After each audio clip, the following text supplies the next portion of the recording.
Hello everyone. Today we are going to learn the next measure of dispersion, name is quartile deviation. आज आपण second measure of dispersion quartile deviation हे शिकणार आहोत. तर quartile deviation पहिल्यांदा कसं काढतात, काय फॉर्म्युला आहे हे पाहूयात आपण. Quartile deviation is defined as QD is equal to Q3 minus Q1 divided by 2. ह्याच्यात Q1 आणि Q3 काय आहेत? Q1 is the first quartile and Q3 is the third quartile. हे आपण कसं काढायचं आहे तर ते पण शिकणार आहोत. ठीक आहे.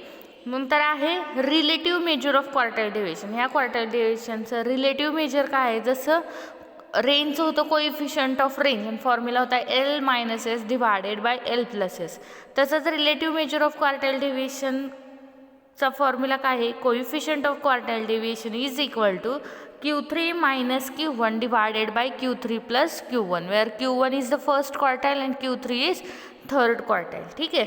आता बघा क्वार्टाइल म्हणजे काय पहिल्यांदा पाहूयात. आता मेडियन म्हणजे काय असतं रे पाहिले आपण. Median is the middle most observation which divide the data into how many equal part? 2 equal parts. 2 equal पार्टमध्ये मेडियन डिवाइड केला जातो. मेडियन म्हणजे मधली व्हॅल्यू जेणेकरून डेटा किती पार्टमध्ये डिवाइड होतो? इक्वल 2 पार्टमध्ये. तसंच क्वार्टाइल असतं. There are 3 quartiles Q1 Q2 Q3. 3 quartiles असतात which divide the data into how many equal parts? 4 equal part. नावातच आहे क्वार्टाइल्स म्हणजे तुमचा डेटा किती इक्वल पार्टमध्ये डिवाइड होणार आहे? 4. बघा 3 क्वार्टाइल्स असतात आणि ते डेटा तुमचा 4 इक्वल पार्टमध्ये डिवाइड करतात. तर त्यातल्याला पहिला Q1 जो असतो त्याला म्हणायचं फर्स्ट क्वार्टाइल, Q2 म्हणायचं सेकंड क्वार्टाइल आणि Q3 म्हणजे काय? Third quartile.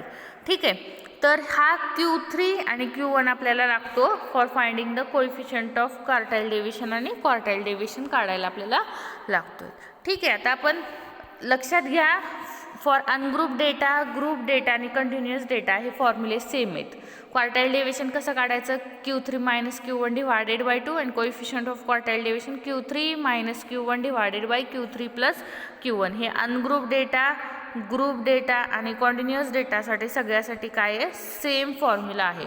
ठीक आहे. आता पहिलं आपण बघूया अनग्रुप डेटासाठी एक एक्झाम्पल बघूयात. Calculate quartile deviation and coefficient of quartile deviation for following data.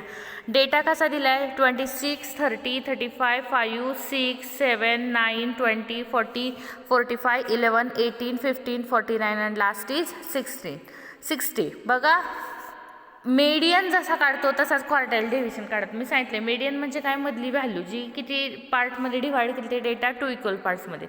तसंच देर are 3 quartiles Q1 Q2 Q3 which divide the data into how many equal parts? 4 equal parts. मग जसं मेडियन काढायची प्रोसिजर आहे तसंच quartile काढायची same procedure आहे. पण त्यासाठी मेडियन आणि क्वार्टाइल्स काढायचे असेल तर आपल्याला डेटा असेंडिंग किंवा डिसेंडिंग ऑर्डरने पहिल्यांदा लावून घ्यावा लागतो. तो पहिल्यांदा आपण असेंडिंग ऑर्डर डेटा लावून घेऊयात. काय पहिला 5 देन 6 7 9 11 15 18 20 26 30 35 40 45 49 आणि 60. असेंडिंग ऑर्डर डेटा म्हणजे कसला? चढत्या क्रमाने लावले आपण डेटा. ठीक आहे. इथं टोटल ऑब्झर्वेशन्स आपल्या डेटामध्ये किती दिलेले आहेत? 15 दिलेले आहेत. आपल्याला आपण पहिल्यांदा आपल्याला काय काय लागतं? Q1 आणि Q3. मग आपण पहिल्यांदा Q1 काढू. बघा जर मेडियन काढायचा असेल तर मेडियनचा फॉर्म्युला काय आहे? बघा N+1 divided by 2th observation असा फॉर्म्युला होता. ठीक आहे. मेडियन काढायसाठी इथं 2 का होतं? कारण डेटा किती इक्वल पार्टमध्ये डिवाइड केला जातो? 2 इक्वल पार्ट्स. मग तसंच देर are 3 quartiles Q1 Q2 Q3. बघा फॉर्म्युला Q1 काढायला फॉर्म्युला आहे 1 into N+1 divided by 4th observation. 4 का? कारण डेटा इक्वल किती पार्टमध्ये केला जातो? 4 इक्वल पार्ट्समध्ये. Q2 काढायचं असेल तर इथं फक्त 2 येतो. 2 into N+1 divided by 4th observation Wien data arrange in ascending or descending order. आणि Q3 काढायचं असेल तर इथं 3 मल्टिप्लाय असतो. 3 into N+1 divided by 4th observation Wien data arrange in ascending or descending order. आणि N काय असतात? Observation. इथं N किती दिलं आहे? टोटल 15. ते फक्त आपल्याला टाकायचं फॉर्म्युल्यात आणि Q1 आणि Q3 काढायचं. बघा Q1ला काय आहे? फॉर्म्युला काय? बघा 1 into N+1 divided by 4th observation Wien data arrange in ascending or descending order. N किती दिला आहे इथं? 15 प्लस 1 डिवायडेड बाय 4. 15 प्लस 1 म्हणजे काय? 16. 16 डिवायडेड बाय 4. ठीक आहे. 4 चौक 16. सो काय येणार आहे? 4th observation. सो कोणतं फोर्थ ऑब्झर्वेशन आहे बघा, फोर्थ ऑब्झर्वेशन कोणतं आहे 9. सो Q1 काय झालं, व्हॅल्यू 9 झाली. ठीक आहे. आता Q3 काढूयात. Q3चा फॉर्म्युला काय आहे, 3 into n+1 divided by fourth observation when data arrange in ascending और डिसेंडिंग ऑर्डर. n किती आहे 15, 15 + 1 16, 16 डिवायडेड बाय 4 4, हा 3 आहे तसाच, 3 into 4 that is 12th observation. मग 12th ऑब्झर्वेशन कोणते बघायचं, 6 7 8 9 10 11 आणि हे 12, म्हणजे तुमचा Q3ची व्हॅल्यू काय झाली 40 झाली. ठीक आहे. मग क्वार्टाईल डिव्हिएशनचं फॉर्म बघा, Q1 आलाय 9, Q3 आलाय 40. ठीक आहे. आपण फक्त फॉर्म्युला टाकायचं. क्वार्टाईल डिव्हिएशनचा फॉर्म्युला काय आहे, Q3 - Q1 divided by 2 that is 40 - 9 divided by 2 that is 15.5. Coefficient of quartile डिव्हिजनचा फॉर्म्युला काय, Q3 - Q1 divided by Q3 + Q1. Q3ची value 40 - 9, Q3 + Q1 40 + 9, 40 - 9 येतं 31 आणि 40 + 9 येतं 49. So 31 divided by 49, so value ती 0.632653. हे काय झालं, quartile division and coefficient of quartile division for ungroup data. आता दुसरं बघायचं आहे आपल्याला for group data. Group data बघा, अनग्रुप डेटा आणि ग्रुप डेटामध्ये फरक काय, जर नुसत्या एक्सच्या व्हॅल्यू दिल्या तर त्याला म्हणायचं अनग्रुप डेटा, पण एक्स बरोबर एफ पण दिला तर त्याला म्हणायचं ग्रुप डेटा. मग आता ह्या डेटासाठी आपल्याला काय काढायचं आहे, क्वार्टाईल डिव्हिजन आणि कोइफिशियंट ऑफ क्वार्टाईल डिव्हिजन. मग आपल्याला एक्सच्या व्हॅल्यू दिल्या त्याच्या करस्पॉन्डिंग एफच्या व्हॅल्यू दिलेल्या आहेत. तर पहिल्यांदा आपल्याला काय करायचं, Q1 आणि Q3 काढायचं आहे. बघा पहिली स्टेप काय आहे, मीडियन काढताना पहिली स्टेप काय असते, पहिल्यांदा काढायचा असतो capital N divided by 2. Capital N म्हणजे काय, ते टोटल फ्रिक्वेन्सी. इथं टोटल फ्रिक्वेन्सीची व्हॅल्यू आहे 65. जर मीडियन काढायचं असेल तर दुसरी स्टेप असते LCF आणि तिसरी स्टेप असते see the LCF just greater than N divided by 2. जी N डिवायडेड बाय 2 व्हॅल्यू आली त्याच्यापेक्षा जस्ट मोठी LCF बघायची, then corresponding value of X is median. मग सेम इथं पण आहे, जर क्वार्टाईल पहिला क्वार्टाईल काढायचा असेल तर इथं काढायचं 1 इंटू N डिवायडेड बाय 4. कारण का की इथं डेटा किती इक्वल पार्टमध्ये डिवाइड केला जातो, 4 इक्वल पार्टमध्ये. जर तुम्हाला Q1 काढायचा असेल तर 1 इंटू N डिवायडेड बाय 4 काढायचा, मग LCF काढायचा आणि नंतर काढायचं see the LCF just greater than N divided by 4. ह्याच्यापेक्षा जस्ट मोठी LCF बघायची, then corresponding value of X is first quartile. जो पहिला जो करस्पॉन्डिंग Xची व्हॅल्यू असणार आहे ती फर्स्ट क्वार्टाईल. जर सेकंड क्वार्टाईल काढायचं असेल तर 2 इंटू करायचं आणि जर थर्ड क्वार्टाईल काढायचं असेल तर 3 इंटू N डिवायडेड बाय 4 करायचं. आता बघा प्रोसिजर बघा, म्हणजे तुमच्या लक्षात येईल. नुसतं डायरेक्ट फॉर्म्युला सांगितलं तर लक्षात येणार नाही.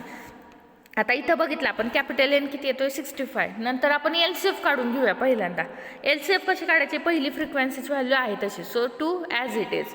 देन 2 + 5 किती येणार आहे 7, 7 + 7 14, 14 + 13 27, 27 + 21 48, 48 + 6 54, 54 + 8 62, 62 + 3 65. हे 65 आणि 65 जर सारखं आलं तर आपण LCF काढलेला बरोबर आहे. ठीक आहे. LCF काढला नंतर काय करायचं, आपल्याला Q1 काढूयात आपण. Q1ला काय करायचं, 1 इंटू N डिवायडेड बाय 4 काढायचं. बघा N किती आहे 65, 1 इंटू 65 65, 65 डिवायडेड बाय 4 तर व्हॅल्यू होती 16.25. आता काय करायचं आहे, हे 16.25 पेक्षा जस्ट मोठी LCF कोणती बघायची, जस्ट मोठी लगेचची मोठी. ठीक आहे. कोणती लगतची मोठी, लगेच 16.25 पेक्षा जस्ट मोठी कोणती आहे 27. ह्या सगळ्या मोठ्या आहेत पण जस्ट मोठी कोणती आहे 27. मग 27च्या करस्पॉन्डिंग X कोणता आहे 17.5 म्हणजे 17.5. मग हा 17.5 झाला Q1. सो Q1ची व्हॅल्यू काय आली आपली इथं 17.5. बघा परत एकदा सांगते, Q1 जर काढायचा असेल तर पहिल्यांदा 1 इंटू N डिवायडेड बाय 4 काढून घ्यायचं, ते येते 16.25. 16.25 पेक्षा जस्ट मोठी LCF बघायची, ती आहे 27. मग त्याच्या करस्पॉन्डिंगची जी Xची व्हॅल्यू असणार आहे ती असणार आहे Q1. ठीक आहे. आता Q3 काढूयात. Q3ला काय करायचं आहे, जर Q3 काढायचा असेल तर तुम्हाला 3 इंटू N डिवायडेड बाय 4 काढायचं आहे. 3 इंटू N म्हणजे Nची व्हॅल्यू किती आहे 65. 3 इंटू 65 डिवायडेड बाय 4 तर व्हॅल्यू होती 48.75. मग 48.75 पेक्षा जस्ट मोठी LCF कोणती आहे तर 54. So corresponding value of X किती आहे 27.5. हे झाला थर्ड क्वार्टाईल. पहिला क्वार्टाईल किती आला पहिला क्वार्टाईल काय आला होता पहिला क्वार्टाईल आला होता 17.5 आणि थर्ड क्वार्टाईल आला 27.5. ठीक आहे, Q1 आणि Q3.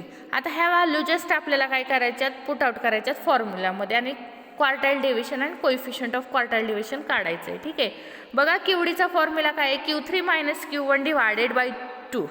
Q3 किती आला आहे 27.5 आणि Q1 17.5 divided by 2 that is 10 divided by 2 that is 5. Quartile डेव्हिएशनची व्हॅल्यू काय आली 5. कोएफिशियंट ऑफ क्वार्टाईल डेव्हिएशनचा फॉर्म्युला काय आहे, Q3 - Q1 divided by Q3 plus Q1. So 27.5 minus 17.5 divided by 27.5 plus 17.5. So 10 divided by 45 किती व्हॅल्यू आली 0.2222. ठीक आहे, हे झालं quartile deviation coefficient of quartile deviation for group data. Group data म्हणजे कसला डेटा, जिथं आपल्याला एक्स आणि एफ दिलेला असतो तिथं. ठीक आहे, आता शेवटचा आहे कॉन्टिन्युअस डेटा. कॉन्टिन्युअस डेटासाठी आपल्याला काय करायचं आहे, क्वार्टाईल डेव्हिएशन आणि कोएफिशियंट ऑफ क्वार्टाईल डेव्हिएशन काढायचं. नुसत्या एक्सच्या व्हॅल्यू दिल्या तर त्याला म्हणायचं अनग्रुप डेटा. एक्स आणि एफ दिला तर त्याला म्हणायचं ग्रुप डेटा आणि क्लासेस आणि फ्रिक्वेन्सी दिली तर त्याला म्हणायचं कंटिन्युअस डेटा. ठीक आहे, तर हा आता इथं क्लासेस आणि फ्रिक्वेन्सी दिल्यात म्हणजे कसला डेटा झाला, कंटिन्युअस डेटा. ठीक आहे, आता कंटिन्युअस डेटासाठी कसं काढायचं क्वार्टाईल्स आणि क्वार्टाईल डेव्हिएशन. तर बघा पहिली स्टेप आहे तशी करायची की LCF काढून घ्यायचा. आता LCF कसा काढायचा, पहिली फ्रिक्वेन्सीची व्हॅल्यू आहे तशीच. So 12 as it is, then 12 + 22 किती आलं 34, 34 + 28 62, 62 + 38 100, 100 + 37 137, 137 + 29 166, 166 + 20 186, 186 + 14 200. इथं 200 आणि कॅपिटल N टोटल फ्रिक्वेन्सी पण काय आली 200. आता फर्स्ट क्वार्टाईल कसा काढायचा बघा, जर फर्स्ट क्वार्टाईल काढायचा आहे तर पहिल्यांदा 1 × n डिवायडेड बाय 4 व्हॅल्यू काढायची. सो 1 n किती आलं आहे 200, 1 × 200, 200 डिवायडेड बाय 4 किती येतं आहे 50. आता 50 पेक्षा जस्ट मोठी LCF कोणती बघायची, जस्ट मोठी कोणती आहे 62. ठीक आहे, 62 जस्ट मोठी, त्याच्या करस्पॉन्डिंग काय आता क्लास. हा क्लास जो आहे तो असणार आहे फर्स्ट क्वार्टाईल क्लास, कारण आपण काय काढतोय Q1 म्हणजे हा काय झाला फर्स्ट क्वार्टाईल क्लास. मग आपला फर्स्ट क्वार्टाईल क्लास काय आहे 4 to 6. आता फॉर्म्युला काय बघा क्वार्टाईल काढायचा, QI = L + IN divided by 4 - CF/F × H. मग आता आपण काय काढतोय Q1 काढतोय, I ची व्हॅल्यू 1 टाकायची. Q1 = L + 1 × n divided by 4 - CF/F × H. ठीक आहे, आता आपण सगळ्या व्हॅल्यू पुट आउट करूयात. ठीक आहे, आता L म्हणजे काय, lower limit of quartile class. आपला क्वार्टाईल क्लास काय 4 to 6. ह्याचं लोअर लिमिट काय, दोन लिमिट असतात, एक लोअर असतं एक अप्पर असतं. पहिलं असतं लोअर, दुसरं असतं अप्पर. मग लोअर लिमिट काय 4, ते 4 टाकलं. ठीक आहे, IN डिवायडेड बाय 4, आय ची व्हॅल्यू किती टाकायची फर्स्ट क्वार्टाईलला 1. 1 × n डिवायडेड बाय 4 किती आलं आपला आत्ताच 1 × n divided by 4 n 200, 200 divided by 4 तर किती आलं हे 50. सो n ही किती आलं 50. आता CF म्हणजे काय, तुमचा जो क्वार्टाईल क्लास जो ठरलाय त्याच्या अगोदरची LCF. हा आपला क्वार्टाईल क्लास आहे, त्याच्या अगोदरची LCFची व्हॅल्यू किती आहे रे 34. सो हे झाले 34. ठीक आहे, F परत काय पाहिजे आपल्याला F is the frequency of quartile class. आपला क्वार्टाईल क्लास काय 4 to 6, त्याची फ्रिक्वेन्सी किती आहे रे 28. सो 28 टाकले. Into H is the class width of quartile class. हा आपला क्वार्टाईल क्लास आहे. क्लास विड्थ कशी काढायची, upper limit minus lower limit. Upper limit किती आहे 6, लोअर लिमिट किती आहे 4. So 6 - 4 that is 2. ठीक आहे, मग याच्या आला 2. मग पुढं काय आहे Q1 = 4 + as it is, then 50 - 34, 50 - 34 16 divided by 28 आहे तसं इंटू 2. आता 16 डिवायडेड बाय 28 येतं 0.5714 इंटू 2 केलं तर काय येतं 1.1428 आणि शेवटी त्याला 4 मध्ये ॲड करायचं. 4 + 1.1428 तो किती आले 5.1428. नेहमी लक्षात ठेवायचं की तुमची जी काही क्वार्टाईलची व्हॅल्यू येणार आहे Q1ची किती आली 5.1428 ती नेहमी तुमच्या क्वार्टाईल क्लासमध्येच आली पाहिजे. क्वार्टाईल क्लास काय आहे तुमचा पहिला 4 ते 6, मग ती 5.1428 ती त्यातच येते, बरोबर आहे, त्या रेंजमध्ये येते, म्हणजे तुमचं उत्तर काढलेलं काय आहे बरोबर आहे. हे झालं Q1. आता आपल्याला Q3 काढायचं आहे. प्रोसिजर काय सेम आहे. Q3ला फक्त आईची व्हॅल्यू 3 टाकायची. पहिल्यांदा काय काढायचं, जर Q3 काढायचं असेल तर काय करायचं, 3 × n / 4 काढायचं. जे येईल त्याच्यापेक्षा मोठी LCF बघायची आणि त्याच्या करस्पॉन्डिंगचा क्लास काय झाला, थर्ड क्वार्टाईल क्लास. मग त्याचं लोअर लिमिट बघायचं, CF बघायची, F बघायची आणि H बघायचं. ठीक आहे, पाहूयात आपण. आता IN / 4 दॅट इज 3 × n / 4 केलं तर ते येतं 150. आता 150 पेक्षा जस्ट मोठी LCF कोणती बघायची. कोण आहे 150 पेक्षा जस्ट मोठी, 166 मोठी आहे. ठीक आहे, मग 166च्या करस्पॉन्डिंग क्लास काय आला, 10 to 12. तर 10 to 12 झाला थर्ड क्वार्टाईल क्लास, कारण आपण इथं काय काढतोय Q3, म्हणजे हा थर्ड क्वार्टाईल क्लास झाला. मग थर्ड क्वार्टाईल क्लास काय आला, 10 to 12. मग फॉर्म्युला काय आहे, QI = L + IN / 4 - CF/F × H. L काय आहे, लोअर लिमिट. किती आहे रे लोअर लिमिट, 10 आहे. ठीक आहे, IN / 4 आहे, 3 × n / 4 किती आलाय, 150 काढले आपण ऑलरेडी. आता CF म्हणजे काय, तुमचा जो क्लास आहे क्वार्टाईल क्लास त्याच्या अगोदरची LCF किती आहे, 137. F is the frequency of that quartile class. आता ह्या क्लासची फ्रिक्वेन्सी किती आहे, 29. सो इथं काय लिहिणार आहे तुम्ही, 29. ठीक आहे, आता 13 / 29 × 2 हे सगळं केलं तर तुमची व्हॅल्यू किती येते, 10.7026. हे काय झालं, थर्ड क्वार्टाईलची तुमची काय झाली, व्हॅल्यू झाली. ठीक आहे, आता सगळ्यात शेवटचं काय करायचं आपल्याला, क्वार्टाईल डेव्हिएशन आणि कोएफिशियंट ऑफ क्वार्टाईल डेव्हिएशन काढायचे. आता क्वार्टाईल डेव्हिएशनचा फॉर्म्युला काय आहे, Q3 - Q1 / 2. आता Q3 काय आहे, 10.7026. हे आपण ऑलरेडी इथं काढलेलं आहे. ठीक आहे, आणि Q1 किती आला, 5.1428 / 2 केलं तर व्हॅल्यू होती 2.7799. हे क्वार्टाईल डेव्हिएशन झालं. आणि coefficient of quartile deviation formula काय, Q3 - Q1 / Q3 + Q1. Q3 आहे 10.7026 आणि Q1 आहे 5.1428. ती व्हॅल्यू टाकली फॉर्म्युला तर उत्तर काय येतं आपलं, 0.350878. हे झालं quartile deviation and coefficient of quartile deviation for continuous data. ठीक आहे, आता शेवट बघायचं आहे merits and demerits of quartile deviation. Merits काय आहेत रे क्वार्टाईल डेव्हिएशनचे, it is simple to understand and easy to calculate. समजायला पण सोपं आहे आणि काढायला पण सोपं आहे. पण डिमेरिट्स काय आहेत रे, क्वार्टाईल डेव्हिएशन सगळ्या ऑब्झर्वेशनवरती डिपेंड नसतं, ते फक्त कशावर डिपेंड आहे, Q1 आणि Q3. बाकीचं काहीच जरी व्हॅल्यूज असल्या, Q2 लागतोय का त्याला, नाही. म्हणजे फक्त आपल्याला Q1 आणि Q3 लागणार आहे किंवा बाकीच्या कोणत्याच व्हॅल्यूज लागणार नाहीत. त्यामुळे it is not based on all observation. सगळ्या ऑब्झर्वेशनवरती डिपेंड नाही. सगळ्या ऑब्झर्वेशनवरती डिपेंड नाही म्हणून ते रिजिडली डिफाईन नाही, स्ट्रिक्टली डिफाईन नाही. त्याच्यामुळे दुसऱ्या काही क्वांटिटी काढण्यासाठी त्याचा यूज केला जात नाही. ठीक आहे, आणि मग it is not calculated for qualitative data. जो क्वालिटेटिव्ह डेटा दिला तुम्हाला क्वार्टाईल्सच काढता येत नाही, क्वार्टाईल्स काढता येतात, पण क्वार्टाईल जर तुमचे आले रेड, सपोज Q1 आला रेड आणि Q3 आला ब्ल्यू, जर असं काही आलं तर ब्ल्यू मायनस रेड तुम्हाला काढता येईल का, कारण क्वार्टाईल डेव्हिएशनचा फॉर्म्युला काय, Q3 - Q1 / 2. मग रेड मायनस ब्ल्यू / 2 तुम्हाला काढता येईल का, नाही. त्यामुळे it is not calculated for qualitative data. हे सगळं काय झालं आपलं measures of dispersion quartile deviation. आता आपण नेक्स्ट लेक्चरला पाहूयात मीन डेव्हिएशन आणि त्याच्या नेक्स्टला पाहूयात स्टँडर्ड डेव्हिएशन. थँक्यू.